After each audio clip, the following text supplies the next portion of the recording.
Now, if you're a student who may happen to be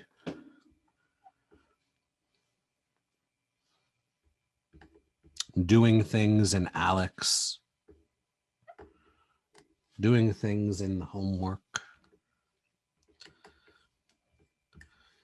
less than ethically, let's put it that way.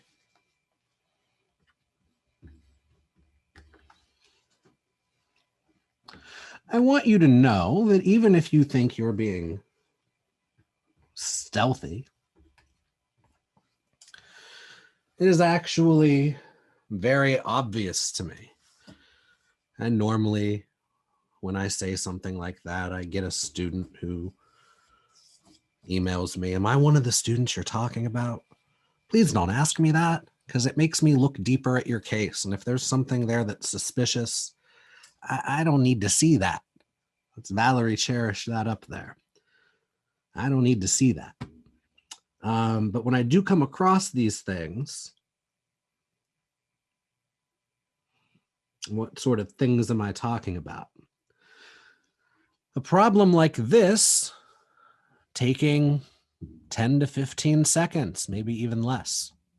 If you use one of those apps where you take a picture of it, you get the answer really fast.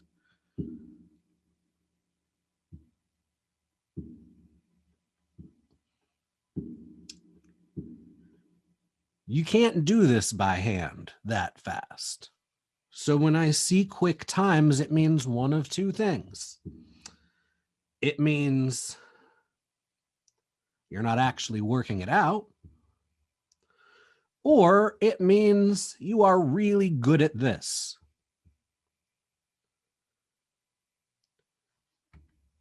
And when I say really good at this, I mean there's no amount of stress that's going to make you forget how to do this come test time. Because in order to solve this, you first need to distribute to clear the parentheses. That's 36x squared plus 18x. And then we have minus 10x. Nothing to distribute or simplify on the right side. If I combine positive 18x minus 10x, that would be positive 8x. 18x minus 10x is 8x, equals 8x plus 25. I'm going to go ahead and get everything on one side and 0 on the other by subtracting 8x and subtracting 25 from both sides. Minus 8x and minus 25. That's going to give me my 0 on the right. 8x minus 8x cancels away. So we're left with 36x squared minus 25 equals 0. I'm going to go ahead and write that up top.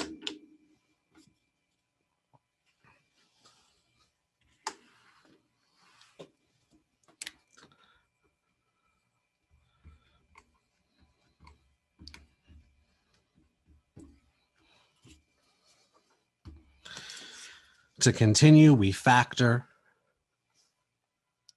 This is a difference of squares. That would be 6x squared, and this would be 5 squared. Difference of squares factors as two things, 1 plus, 1 minus. 6x, use a different marker.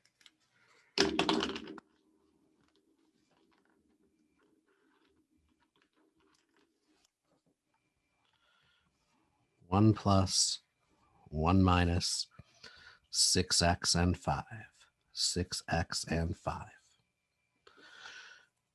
Two things multiplied together equaling 0 either means the first thing, 6x plus 5 equals 0, Or the second thing, 6x minus 5 equals 0. Subtract 5 from both sides, 6x equals negative 5. Divide both sides by 6, x equals negative 5/6. Over here, add 5 to both sides, 6x equals 5. Divide both sides by 6, x equals positive 5/6. So x equals negative 5/6.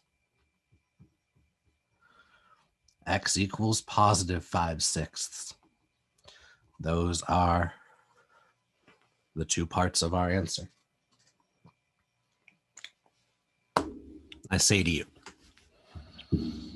15 seconds, really?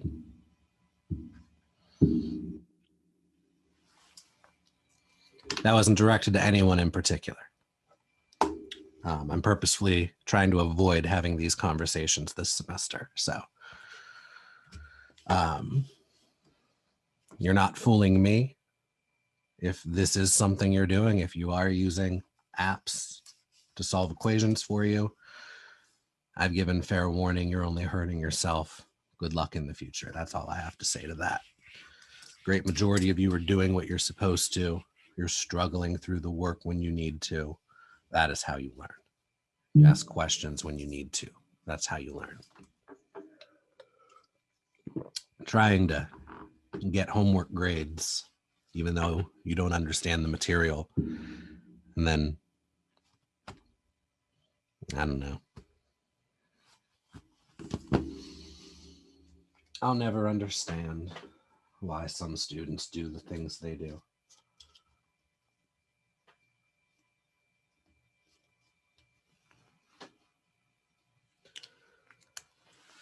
Speaking of doing, let's do another.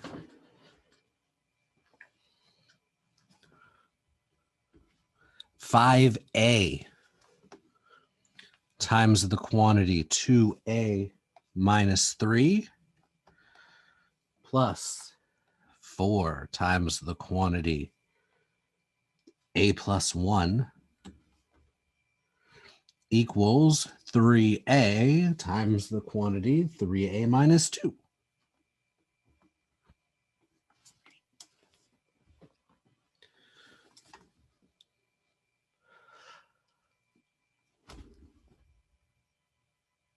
First step in solving any equation of any type is clear parentheses using the distributive property.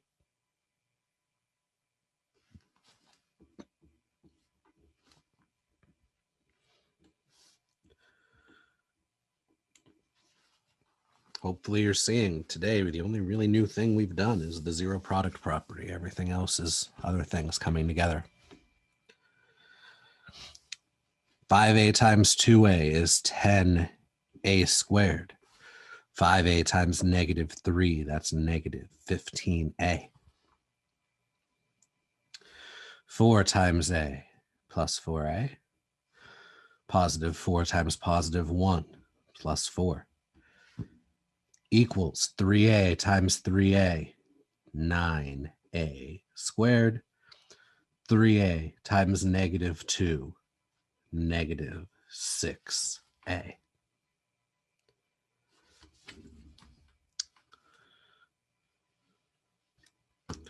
Negative 15a plus 4a. Wait a minute, what am I doing? Step 1 of solving any equation, distribute to clear parentheses. We see parentheses and we're like, no, no, no, no, no, no. I said, no, no, we don't want parentheses. Can't believe that worked as well as it did. Okay, second step, once the parentheses are gone, combine like terms on the left, combine like terms on the right. We don't have any on the right. We do have some on the left, negative 15a plus 4a.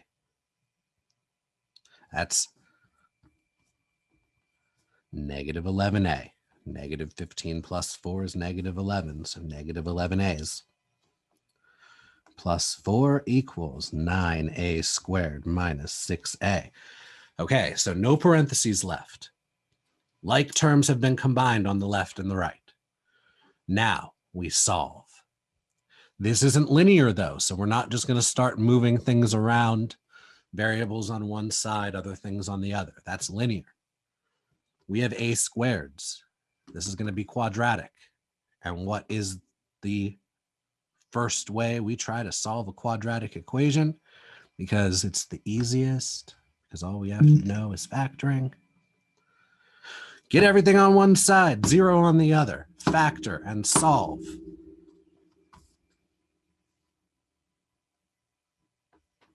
Show of hands, I can't see you, but how many people understand what's going on right now? Good. Because what are we doing? We're solving quadratics by factoring. How are we doing it? By getting everything on one side, 0 on the other, factoring and solving. Everything from here to here, that's old. Now we're going to go from the old to the new.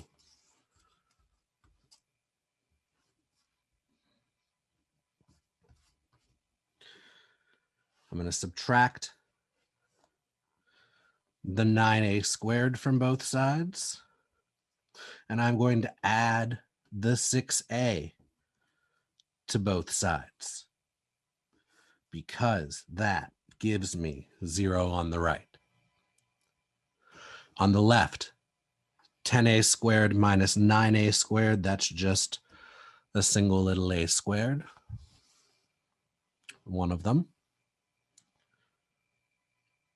Negative 11a plus 6a, that's negative 5a, because negative 11 plus 6 is negative 5. And don't forget, we have this plus 4. So once everything is on one side and 0 on the other, what we have, and I'm going to go ahead and write it up here to give myself more room, is a squared minus 5a plus 4 equals 0. Everything on one side, 0 on the other. Factor and solve. We need numbers to put in here. Factoring an a squared, so a and a. Nothing to multiply with the 4, so we're just looking for things that multiply to positive 4, add to negative 5. It's like all of our factoring work is coming home all at once. I've missed you factoring. The numbers are going to be negative 4 and negative 1. Negative 4 times negative 1 is positive 4. Negative 4 plus negative 1 is negative 4 minus 1 is negative 5. Put in our minus 4. Put in our minus 1. Be careful not to say that those were our answers. They're not our answers. They're not what a equals. They're what we're putting in to our factors. And now we have two things multiplied together equals 0, which means either the first a minus 4 is 0, or the second a minus 1 is 0. Add 4 to both sides. A equals 4. Add 1 to both sides. A equals 1. A equals 4 or A equals 1. We need them both. And if we put it into a set, it's just a set with our two answers, 1 and 4.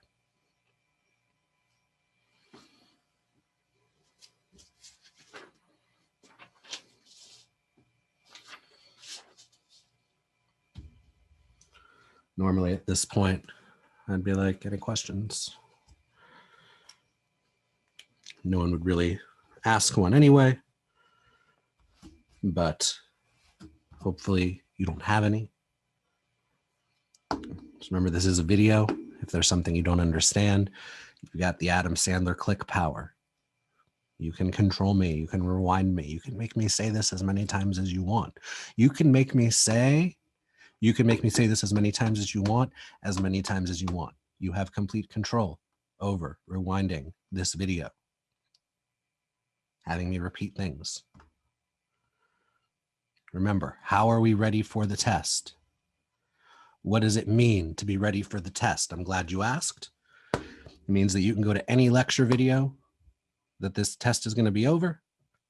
You can do any problem, go to any problem, pause it at the beginning, and you can do it all by yourself without any help, without any hints, without looking at any work, without any notes.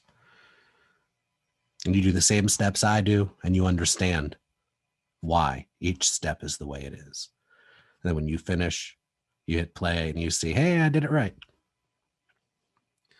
If you can't do that with every problem in every lecture, you are not ready for the test.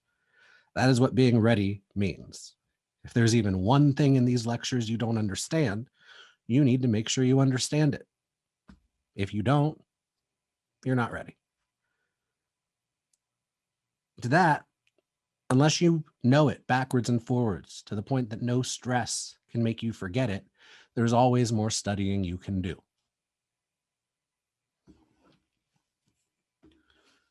I say this to address comments like, I thought I was ready, but then the test got put in front of me and everything just left my head. Well, if that's going to happen to you on the test, I almost guarantee that if that same thing came up in the lecture video and we paused it and I said, do it, no help, the same thing would happen.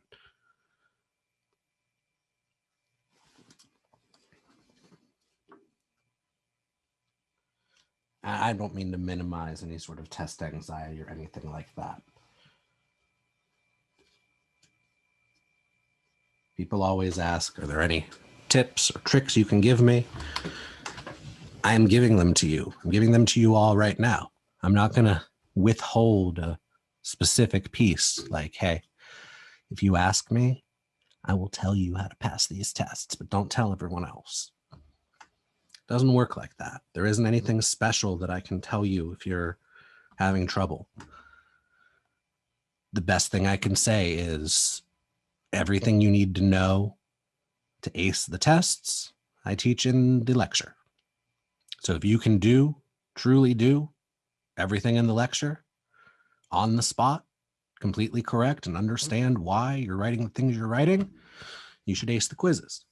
If you can't do that, then there's still something in the lectures you can be going over that you can be learning. Homework is to help you practice, but the lectures are where I teach you. If you're just doing the homework, you're teaching yourself, and that's not what this class is supposed to be. You can go on YouTube and teach yourself math for free. You're paying for a class. You're paying for my instruction. And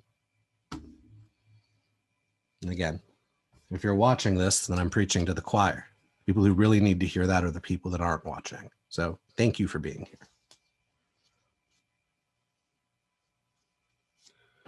So I've been saying a series of things multiplied together. That'll work out the same way.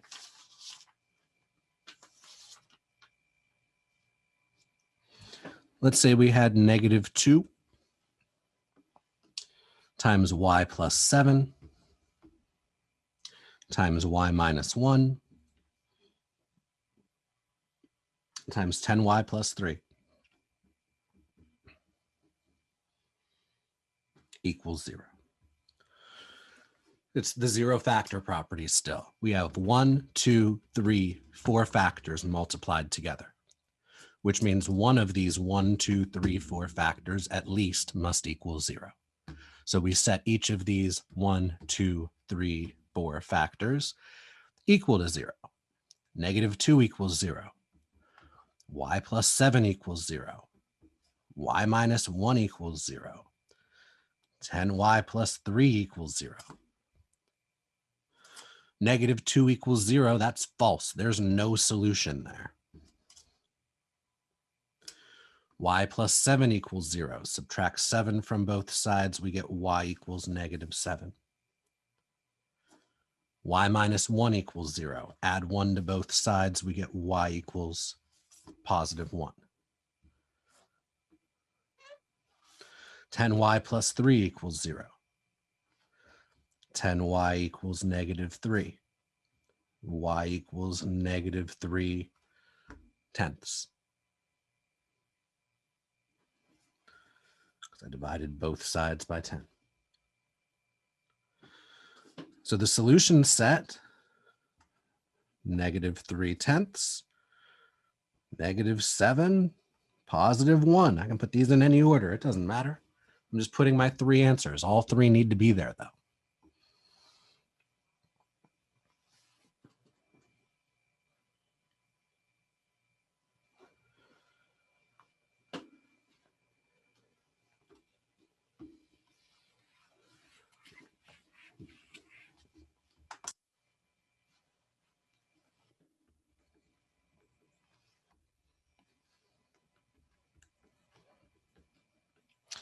Z cubed plus 3z squared minus 4z minus 12 equals 0.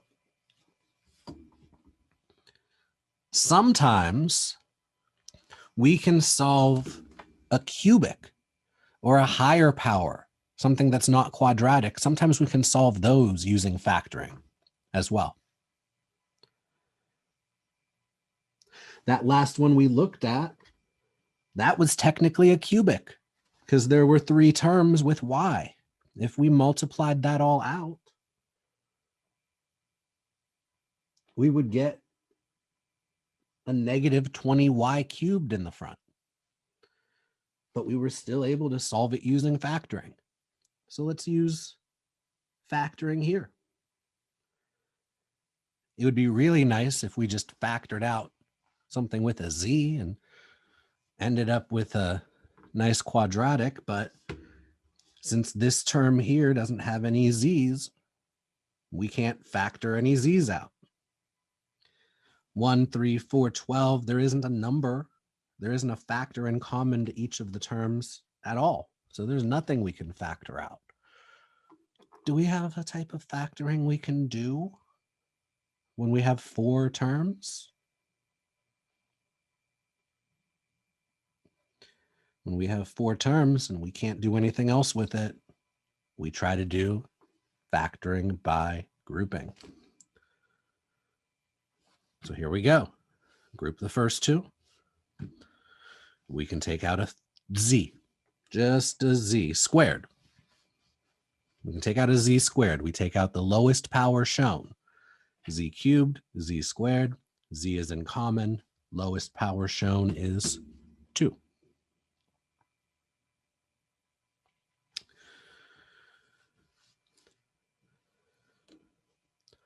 Z squared times z is z cubed. Z squared times positive 3 is 3z squared. After our first grouped area, we have a minus. Remember, that means we have to factor out at least a negative. 4z and 12, we could actually take out a negative 4. Negative 4 times z is negative 4z. Negative 4 times positive 3 is negative 12. Factor out the z plus 3. What are we left with? Z squared minus 4. Hey, 2 factors. Is this completely factored? No. No, it is not. What can we do to keep factoring? Is there some like greatest common factor we can factor out? No, that's not it. What do you see? What can we factor? Yeah, z squared minus 4, that's a difference of squares. So our z plus 3, this piece is z plus 2, z minus 2. Again, we went over all this factoring in the past. Now we have 3 factors equal to 0. Z plus 3 equals 0 gives us z equals negative 3. Z plus 2 equals 0 gives us Z equals negative 2. Z minus 2 equals 0 gives us Z equals positive 2. Negative 3, negative 2, and positive 2. Those are our 3 answers. Z cubed, 3 answers. 3, 3. Funny how that works.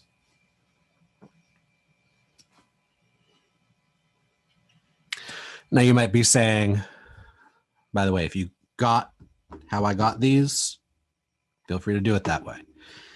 Once you get it in factored form, you can solve those in your head. But if you need to write these steps out, what did I do? I went Z plus 3 equals 0, Z plus 2 equals 0, Z minus 2 equals 0. Subtract 3 from both sides, Z equals negative 3. I saw plus 3. The answer is going to be minus 3. Sorry for the glare. Z plus 2 equals 0. I'm going to subtract 2 from both sides. Z equals negative 2. Z minus 2 equals 0. I'm going to add 2 to both sides. Z equals positive 2. Z plus 2 factor gives us an answer of Z equals negative 2. Z minus 2 factor gives us an answer of Z equals positive 2. We get fractions when we have numbers in front because that's what we would divide by.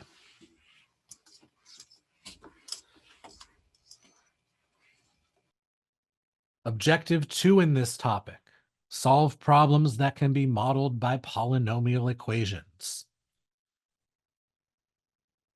A model rocket is launched from the ground.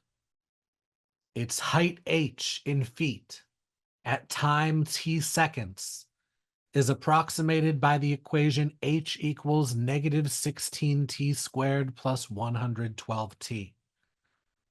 Find how long it takes the rocket to return to the ground.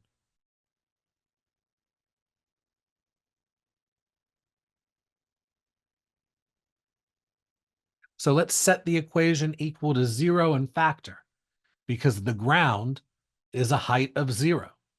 So h equals 0. We're looking for t when that's happening.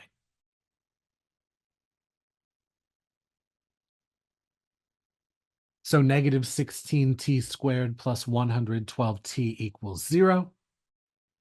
We can factor out negative 16t. That leaves us with t minus 7.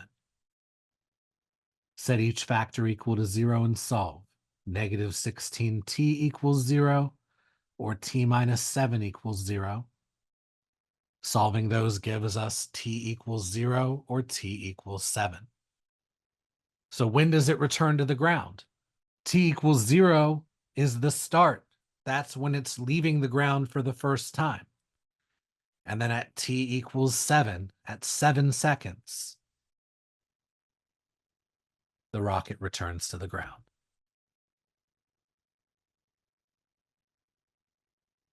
Let's talk about the Pythagorean theorem.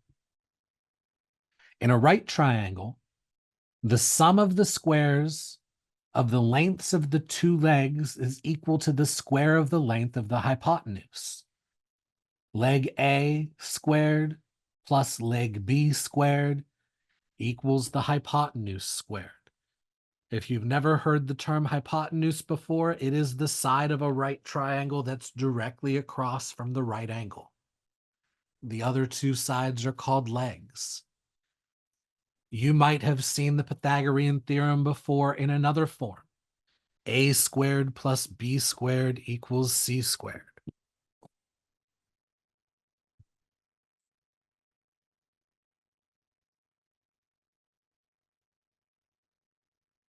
So we use the Pythagorean theorem in problems that involve right triangles. Find the length of the shorter leg of a right triangle If the longer leg is 10 miles more than the shorter leg, and the hypotenuse is 10 miles less than twice the shorter leg. Wow, miles. This is a big triangle.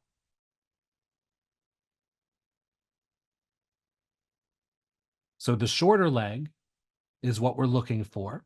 That's x.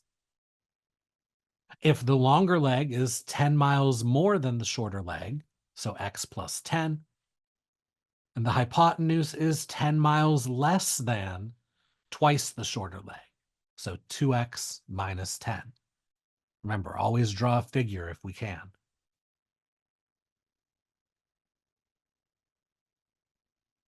So we've read the problem, we've made our figure, and we've labeled our sides based on the descriptions in the problem.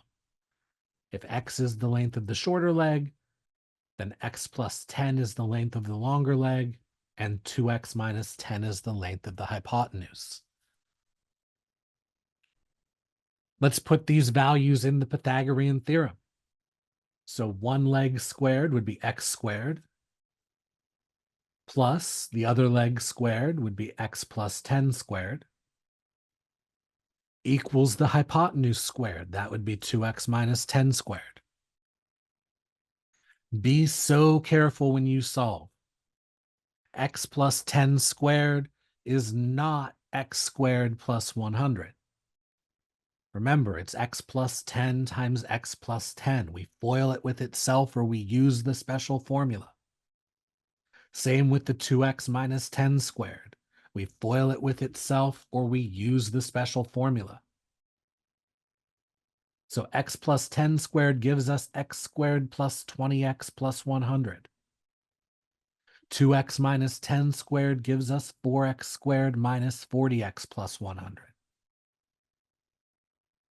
We have some like terms we can combine on the left. X squared plus x squared is 2x squared. Everything else stays the same. Now we want to get everything on one side, 0 on the other, so we can factor and solve. Let's move everything to the right because it makes more sense for us to do 4x squared minus 2x squared. That keeps it positive. So subtract 2x squared, subtract 20x, and subtract 100. That leaves us with nothing on the left. That's what we want. 4x squared minus 2x squared is 2x squared. Negative 40x minus 20x is negative 60x. And 100 minus 100 goes away. We can factor out a GCF. That would be 2x. We're left with x minus 30. That is our factored form, so set each factor equal to 0. 2x equals 0, x minus 30 equals 0. And that gives us x equals 0 and x equals 30. Now, obviously, 0 can't be the length of a leg of a triangle. So although it satisfies our equation, it can't be a solution for the problem we were presented. But if we let x equals 30, then x plus 10 equals 40. 2x minus 10 would be 60 minus 10 would be 50. Check that in the Pythagorean theorem. 30 squared plus 40 squared. That's 900 plus 1600. That's 2500, which is the same as 50 squared. So the Pythagorean theorem does check with our value of x equals 30. So the length of the shorter leg is 30 miles. And that's all we were asked for in this problem. We weren't asked for all 3 legs. We were just asked for the shorter leg.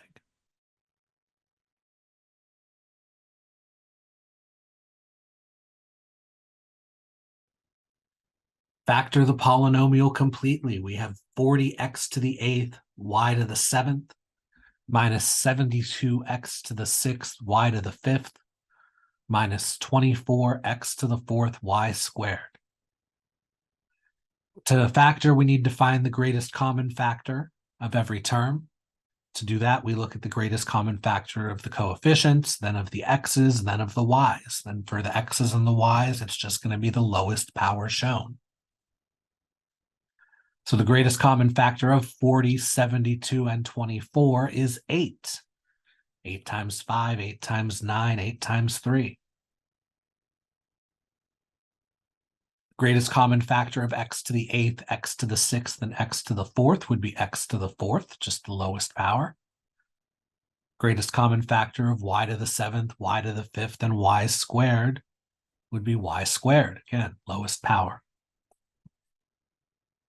So we factor out an 8x to the 4th y squared, and we think about the distributive property in reverse to fill in the rest. 8 times 5 is 40. X to the 4th times x to the 4th is x to the 8th. X squared times y to the 5th is y to the 7th. 8 times -9 is -72. X to the 4th times x squared is x sixth. Y squared times y to the 3rd is y to the 5th. Finally, 8 times -3 is -24. And the x to the 4th y squared is all we have. So there's nothing left over to have any x's or y's in that final term. So 8x to the 4th y squared times the quantity 5x to the 4th y to the 5th minus 9x squared y cubed minus 3 is the answer. Number 4. We want to factor xy minus 9yz plus 12z minus 108z. We group the first two terms together. We group the second two terms together. Nothing to worry about since it's plus in the middle.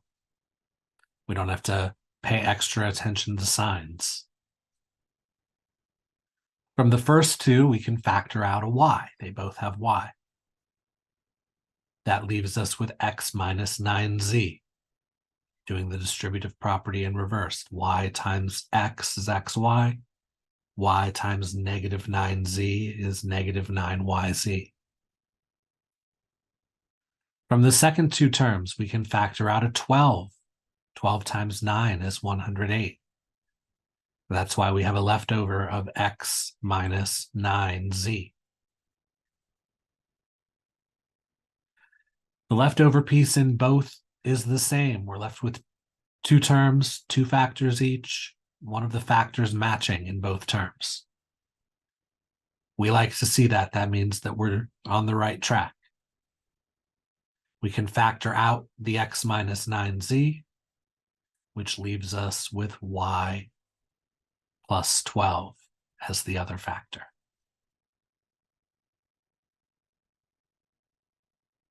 Number 5. We want to factor x squared minus x minus 6.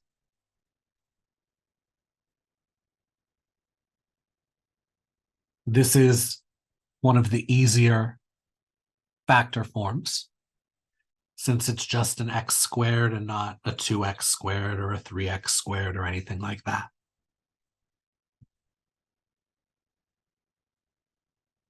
When we have this form, we just need to find numbers that multiply to c, in this case -6, and add to b, in this case -1. The numbers that multiply to -6 and add to -1 are +2 and -3, and we just throw those into binomials with x as the first term, x plus 2, x minus 3. Number 6. The factoring is getting more complicated now. 5x squared plus 17x minus 12. When there is a 5x squared or anything in front of the x squared, we don't just want numbers that multiply to c. We have to multiply a times c together. 5 times -12 is -60. We want numbers that multiply to -60. And we need them to add to positive 17. That part doesn't change. The numbers that multiply to negative 60 and add to positive 17 are positive 20 and minus 3. We use those values to split up the 17x. Instead of 17x, now it's 20x minus 3x, using the plus 20 and the minus 3. And then we factor by grouping. Group the first two together. What can we take out? Well, we can take out a 5x. Distributive property in reverse tells us that we're left with x plus 4. 5x times x is 5x squared. 5x times positive 4 is positive 20x.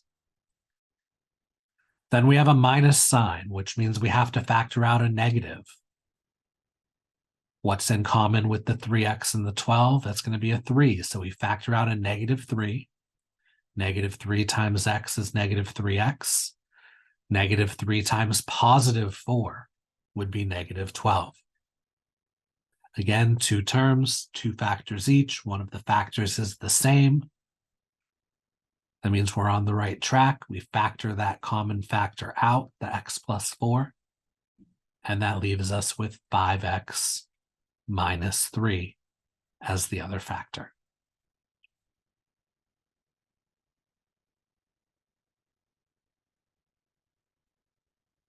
Number 7, x squared plus 12x plus 36. We should recognize this as a perfect square trinomial. If not, you'll look for numbers that multiply to positive 36 and add to positive 12. Multiply to 36, add to 12. That would be positive 6 and positive 6, which would give you x plus 6 times x plus 6, which would be x plus 6 squared. But if you do recognize it as a perfect square trinomial that fits the form a squared plus 2ab plus b squared, in this case, x squared plus 2 times x times 6 would be 12x, plus 6 squared would be plus 36. You can put it right in the form of x plus 6 squared.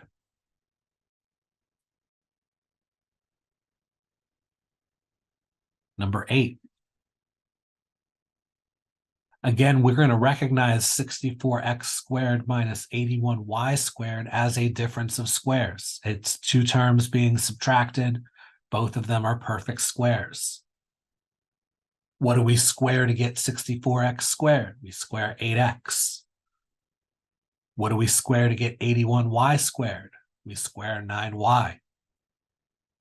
So since we have 8x squared minus 9y squared, we can put it right in the form two binomials, 1 plus 1 minus, fill in 8x and 9y. 8x and 9y. We get 8x plus 9y times 8x minus 9y.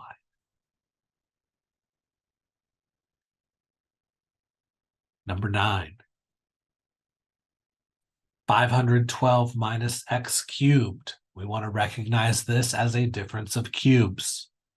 This is 8 cubed minus x cubed. The form for difference of cubes would be same sign, opposite sign, always plus.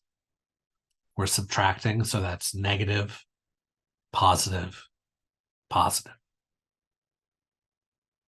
A minus b, a squared plus ab plus b squared. So put the two numbers in, square the first, multiply them together, square the second. So 8 minus x times 8 squared plus 8x plus x squared. We simplify that 8 squared to get 8 minus x times 64 plus 8x plus x squared. Number 10. We want to solve the equation x cubed plus 25x. Sorry, x cubed equals 25x.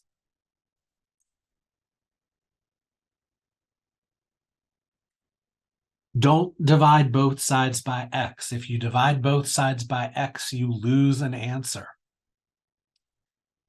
Whenever we're solving equations, we want to get everything on one side, 0 on the other, factor, and solve. So we subtract the 25x to the other side, 8. X cubed minus 25x equals 0. And then we see we can factor out an x. And when we factor out an x, we're left with x squared minus 25, which factors further to difference of squares. So x plus 5 times x minus 5. So we have x times x plus 5 times x minus 5 equals 0. Whenever we have a bunch of things multiplied together equaling 0, we set each of them equal to 0. So x equals 0. X plus 5 equals 0. And x minus 5 equals 0. We end up with x equals 0, x equals negative 5, and x equals positive 5.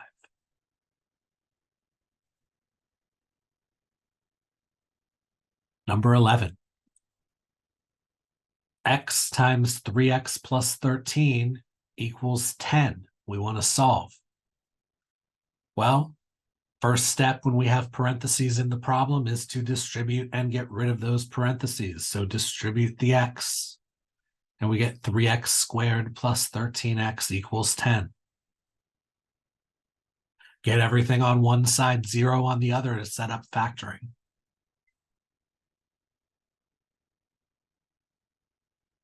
So we subtract the 10 to the other side.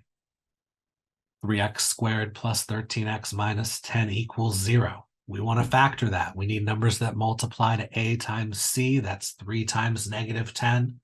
That's negative 30. The numbers that multiply to negative 30 also have to add to positive 13. The numbers that multiply to negative 30 and add to positive 13 are positive 15 and negative 2. We use plus 15 minus 2 to split up the plus 13x into plus 15x minus 2x. And then we factor by grouping. First two terms, we can take out a 3x and we're left with x plus 5. Second two terms, there's a minus here, so we have to factor out a negative. We take out a negative 2 and we're also left with x plus 5. We're on the right track. Factor out that x plus 5, and we're left with 3x minus 2 as the other factor. So 3x minus 2 times x plus 5 equals 0. Set each of those factors equal to 0. So 3x minus 2 equals 0. X plus 5 equals 0. Add 2 to both sides, 3x equals 2. Divide both sides by 3, x equals 2/3. And the other equation, subtract 5, we get x equals negative 5. So positive 2/3 and negative 5 are the answers.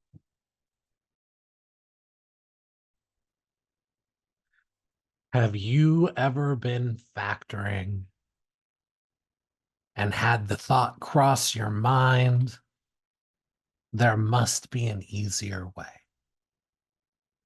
This short video may be the answer to that question. It may also just confuse you further, in which case ignore it entirely. But I want to introduce a method of factoring called the airplane method. We're not going to get into the name. It has something to do with wings and propellers or something. But before we talk about the airplane method, we're going to very quickly review what our thought process should be when we're told to factor something. So a review of proper factoring. Step 1 of all factoring problems is to see if you can factor out a greatest common factor. That should be the very first thing you always look for. But once you've factored out the GCF, that does not mean that you're done. You get a leftover piece. Or sometimes there is no greatest common factor to factor out, so you're still left with what you started with.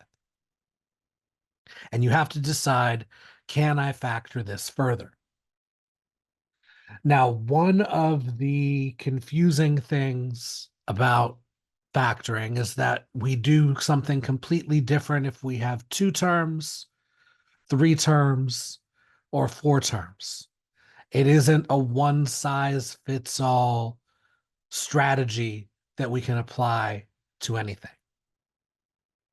If it's 2 terms, we check for one of the following 3 situations: a difference of squares, a sum of cubes, or a difference of cubes. So is it in the form a squared minus b squared? Is it in the form a cubed plus b cubed? Is it in the form a cubed minus b cubed?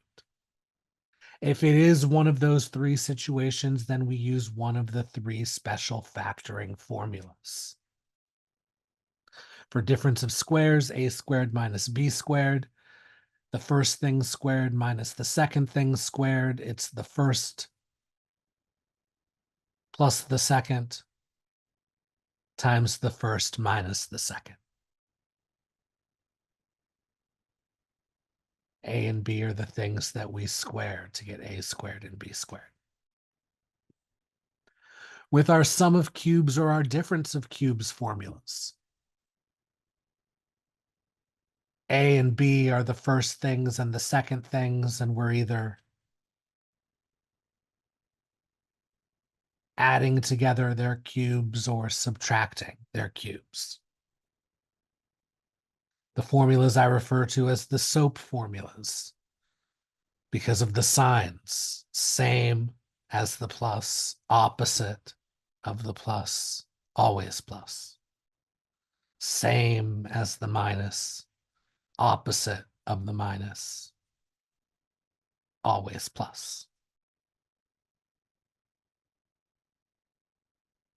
So if there's 2 terms and it's one of those 3 things, then we use the formula to factor. If it's 2 terms and it's not one of those 3 things, then if we've already taken care of GCF, if we're just looking at the leftover piece, it doesn't factor any further. If we're looking at something to factor and it is 4 terms, we have to see if it's possible to use factoring by grouping. And we're going to review factoring by grouping in just a second, because our 3-term problem sometimes turns into a 4-term problem that we have to use factoring by grouping for. So that's for 2 terms or 4 terms. Primarily, though, we're going to be dealing with 3 terms. We're going to be dealing with trinomials. And we have to ask ourselves, is there a leading coefficient, A, other than 1? If not, then it is case 1, where it's just x squared plus bx plus c. Not a 2x squared or a negative 4x squared or anything like that. Just a plain old x squared or z squared or t squared, whatever our variable is. And that's the quote unquote easy factoring. We find 2 numbers, number 1 and number 2, such that the multiplication goal is c, including the sign, and the addition goal is b, including the sign. And we set up 2 sets of parentheses, sized for 2 terms each. X is going to be the first term in each of the parentheses, because x times x gives us x squared. And then whatever those 2 numbers we found were, we put inside the parentheses with the x, plus or minus depending on whether or not the number is positive or whether or not the number is negative. So we include the appropriate signs for each of the numbers. That's the easy form. A lot of people don't have problems with that. But a lot of people then try to use that same strategy on case 2. if there is a leading coefficient a other than 1, if we are in the form ax squared plus bx plus c, where there's a 2x squared or a negative 4x squared or something like that, a 3z squared or a negative 5t squared. In this case, we again find two numbers. This time we're going to call them B1 and B2, though. And you'll see why on the next slide. But these two numbers, B1 and B2, this time we have a different multiplication goal. This time, instead of just C, it's AC. So we have to find AC, or A times C, being careful, again, to include the appropriate signs. The addition goal is still B, including the sign. That part doesn't change. But the big change is that for ax squared plus bx plus c, where a is not 1, we do not set up parentheses. We don't just take the numbers we found and stick them in parentheses with x's. And that makes this a little more difficult.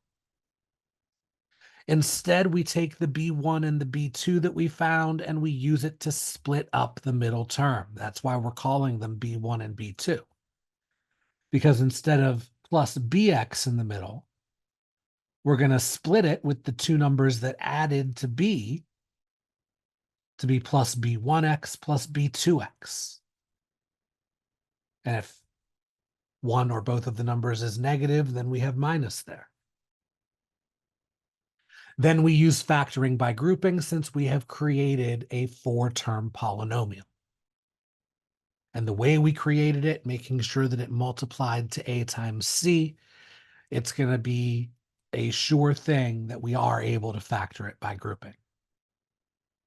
So let's take a look at 2x squared minus 7x minus 15. We have to find a times c. That's 2 times negative 15, or negative 30. B is negative 7. So the numbers that multiply to negative 30 and add to negative 7, those are going to be 10, negative 10, and 3, positive 3. It has to be negative 10. It has to be positive 3. That's the only way that it multiplies to negative 30 and adds to negative 7. And we don't just stick negative 10 and positive 3 into parentheses. Since this was an ax squared, we're using those numbers to split the middle term. So instead of minus 7x, we have it as minus 10x plus 3x. And we factor by grouping. Take the first two terms. What can we take out as a GCF? We can take out a 2x. And that leaves us with x minus 5. Looking at the third and fourth term, it's positive, so we take out a positive. We can take out a positive 3. Again, that's going to leave us with x minus 5. We now have a GCF of these two terms of x minus 5, which we can factor out, and we're left with 2x plus 3. So x minus 5 times 2x plus 3, or 2x plus 3 times x minus 5, however you want to write it. Now, that's proper factoring, we'll call it. And notice there's always something to write for work, even if it's just your multiplication and addition goals. And in this class, we do have that rule that we can never write question, then answer, and get full credit. So we have to be able to show some sort of work when we factor. I also want to point out this technically isn't two different things if we take the AC method as the thing we can use all the time. Because what if A was 1? What if we just had x squared plus bx plus c? Well, then A times C would be 1 times C, which would just be C.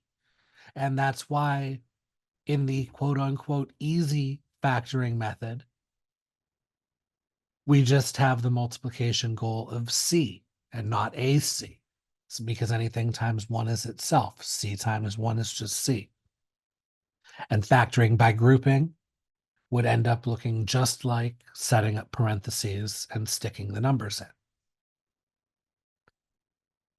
But without a doubt, it's easier when we can just set up parentheses and stick numbers in. And that brings us to the trick. It brings us to the airplane method, because why not? So if we want to factor again 2x squared minus 7x minus 15, we're still going to need B1 and B2 from the AC method. So we still need to find AC.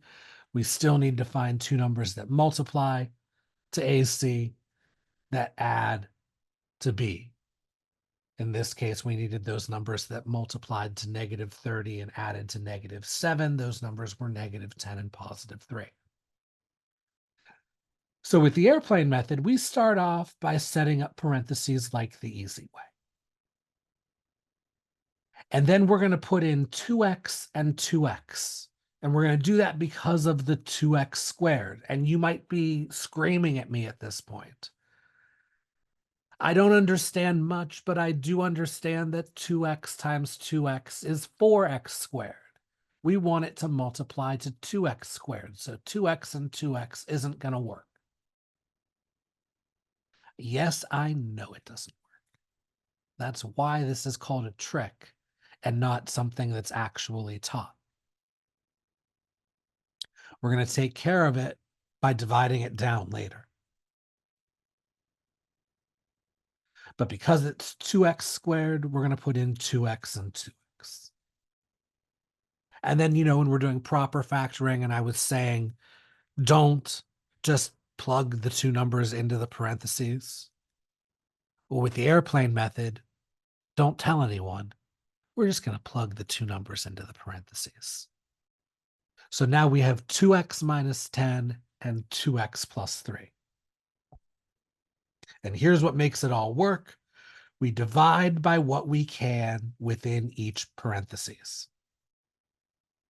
So 2x minus 10, we can divide both of those numbers by 2, so we do it. 2x plus 3, there's nothing that we can divide both of those by except for 1, but we still, quote unquote, do it. It just won't change anything. But when we divide 2x minus 10 by 2, that gives us x minus 5. And voila, x minus 5 times 2x plus 3 again. So that always works. Yes, as long as you always remember step 1. Factor out your GCF first if there is one. Otherwise, you're going to lose it in the division process at the end. So here's one more example, 24x squared minus 6x minus 9. Step 1 is going to be to factor out our GCF. We have a GCF here of 3. Factoring out a 3 leaves us with 8x squared minus 2x minus 3. Now, no matter which way we go, we're going to need the AC part of the AC method. We're going to need those two numbers that multiply to AC, that multiply to negative 24 and add to negative 2. Those numbers are negative 6 and positive 4. It has to be a minus 6. It has to be a plus 4. And if we continue down the left, there's proper factoring. Split up the middle term, factor by grouping, get the final factorization, 3 times 4x minus 3 times 2x plus 1. But look what the AC method can split off and do if we go the airplane method route with it. We factored out our 3. That 3 is going to stay in front the entire time through the final answer. Set up our parentheses. We have an 8x squared, so we'll go 8x times 8x. The two numbers we found were -6 and +4, so plug in the -6, plug in the +4. 8x minus 6, we can divide both of those by 2, so we do it. 8x plus 4, we can divide both of those by 4, so we do it. And voila, there's our exact same answer. So the airplane method could be another tool if it makes sense for you. Practice it with some of the homework problems. See how you do. At the very least, I hope this cleared up some questions you might have about normal run-of-the-mill factoring.